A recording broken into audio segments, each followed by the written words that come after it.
वालेकुम हाँ जी, टिक टाक वाले भराओ क्या हाल चाल है। उम्मीद है सारे भरा ठीक हो सन। माशाल्लाह जनाब साढ़े भाई आए ने गुजरात 51 तो अगे केड़ा भाई माजरा पिंड जनाब। ते ए भाई फैसल हैं ते ए भाई कलबे हसन सही है। ते इन्ना जनाब स्पेशल आख्या सी 3 कबूतर अच्छे परवाजी ते ए जनाब 3 कबूतर इन्होंने मंगाए सन। ते भाई जी दसो पसंद आए ने कोई नहीं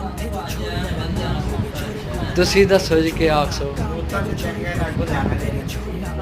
लो जी भाई रिया ने कबूतर पसंद आए तो लेना देना नसीब है। कबूतर माशाल्लाह अच्छे जा ते बाकी जनाब थोड़ा प्यार ही है भरावां ना सही है। चेक करो जनाब 3 पार्सल बने ते अल्लाह पाक जनाब इन्होंने नसीब करे दुआ साड़ी।